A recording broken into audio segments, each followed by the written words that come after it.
దీన్ని మేము తీవ్రంగా ఖండిస్తున్నాం. కన్వర్టెడ్ బీసీ ఉండరు ఎవరు. ఆయన స్వయంగా బీసీ గాండ్ల కులంలోకి చెందినవాడు, బీసీ ఇలా పేద కులాల నుంచి వచ్చినటువంటి వాడు, గొప్ప ప్రధాని అయితే ఓర్వరేఖ ఇట్లాంటి ముచ్చట్లు వస్తాయి. ముఖ్యమంత్రి గారు ఇవన్నీ వెంబడే విత్డ్రా చేసుకోవాలని హెచ్చరిస్తున్నాం. బీసీ కులగణన చేసిరన్న అందులో కొత్తగా ముస్లిం బీసీ అని చెప్పేసి కూడా తీసుకొస్తారు. సో దాని గురించి ఏమంటారు? అంటే బీసీలలో ముస్లిం బీసీ, హిందూ బీసీ అని ఇట్లా విడగొట్టి చూపించడం అనేది ఓటు బ్యాంక్ రాజకీయాలు చేస్తున్నారు వాళ్ళు. అది పద్ధతి కాదని చెప్పాం.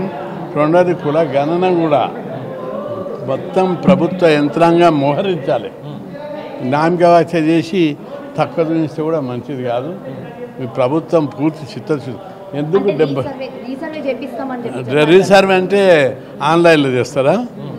ఆన్లైన్లో టోల్ ఫ్రీలా ఇంటింటికి పోవాలి. రీసర్వే కూడా ఇంటింటికి పోవాలి. మొత్తం ప్రభుత్వ టీచర్లు, పంచాయతీరాజ్ ఉద్యోగులు, రెవెన్యూ ఉద్యోగులు, గ్రామస్థాయి ఉద్యోగులు మోహరించాలి దానికి. అప్పుడే సమగ్రమైనటువంటి సంపూర్ణమైనటువంటి లెక్కలు తెలుతాయి. 77 క్వశ్చన్స్ ఎందుకు పెట్టిన వాళ్ళు? 77 క్వశ్చన్ వాళ్ళకి కావాల్సింది ఏ కులం ఎంత ఉంది, బీసీలో ఎంతమంది, 3-4 క్వశ్చన్స్ సరిపోవా?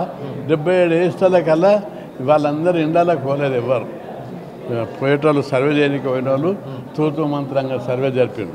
అంటే అది వ్యక్తి దోషం. ప్రభుత్వము విధానపరమైనటువంటి లోపభూయిష్టమైన విధానాలు అవలంబించడం వల్లే జనాభా లెక్కలు కరెక్ట్ రావడం లేదు. అది కాదు ఇలావాడు మీకు ఈ లెక్కల్లో కూడా చెప్పాలి క్లారిటీ. ఆధార్ ప్రకారం 4,05,00,000 మంది ఉన్నారు. ఓటర్ లిస్టు ప్రకారం 4,10,00,000 మంది ఉన్నారు. Voter list 3,55,00,000. School students, college students ఓట్లు ఉన్నాయి కాబట్టి అవి ప్రభుత్వ లెక్కలు. అవి కూడా 67,00,000 మంది ఉన్నారు. మొత్తం 4,10,00,000 మంది.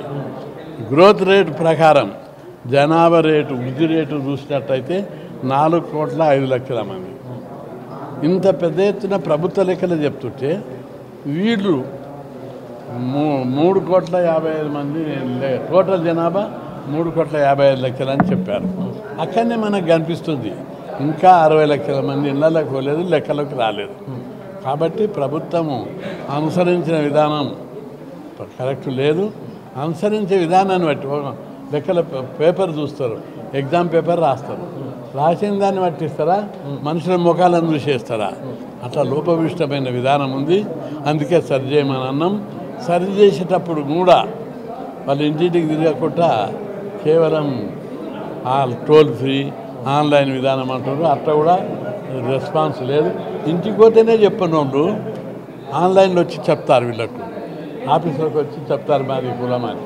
అందుకే ఇప్పటికి కూడా ప్రభుత్వం తన వైఖరి మార్చుకొని ఎట్లయినా చేస్తున్నారు. మీరు కరెక్ట్ పద్ధతి చేయాలని చెప్పి నేను డిమాండ్. సో ఈ రిపోర్ట్ మేము పార్లమెంట్ పంపిస్తాం, మోదీని అక్కడ చర్చం చేయండి అని చెప్పి కూడా రేవంత్ రెడ్డి అంటారు. సో మీరు ఇప్పుడు రాజ్యసభ ఎంపీ ఉన్నారు, సో మీరేమంటారన్న? మీరు అడుగుతారా? అంటే రాజ్యాంగం ప్రకారం లోకల్ బాడీ రిజర్వేషన్లకు రాజ్యాంగంలో 242 ప్రకారం D6 ప్రకారం రాష్ట్రాలకు కేంద్ర ప్రభుత్వం పవర్ ఇచ్చింది రాజ్యాంగం.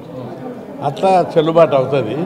ఒకవేళ ఏదన్నా న్యాయ నిపుణులతో చర్చించి సాధ్యం కాదనుకుంటే కేంద్ర ప్రభుత్వానికి పంపితే తప్పనిసరి మన కేంద్ర మంత్రివర్యుడు కిషన్ రెడ్డి గారు చెప్పాడు ఇప్పటికే, మీరు కేంద్రానికి పంపితే బీసీలకు లాభమయ్యి ఏ పనైనా మేము అంగీకరిస్తామని ఆయననే ప్రకటించుడు. ఆయన కేంద్ర మంత్రివర్గం ఉన్నాడు కాబట్టి అదే తుది నిర్ణయం. అవును, ముస్లింలను బీసీలో కలపడం అనేది దాని మీద బీజేపీ పార్టీ వ్యతిరేకంగా ఉన్నది. దాని మీద చూడాలి ఎట్లా ఆలోచన. ఏది నేను సుప్రీంకోర్టులో కేసు వేసింది మీ అందరికి తెలియదా? 27%లోకి వెళ్ళి 5.5% తగ్గించి ముస్లింలకు ఇస్తే నేను వద్దు, మా వాటా మాకే ఉండాలి, మా జనాభా ప్రకారం మాకు ఇవ్వాలి 27% అని సుప్రీంకోర్టులోనే కేసు వేస్తా.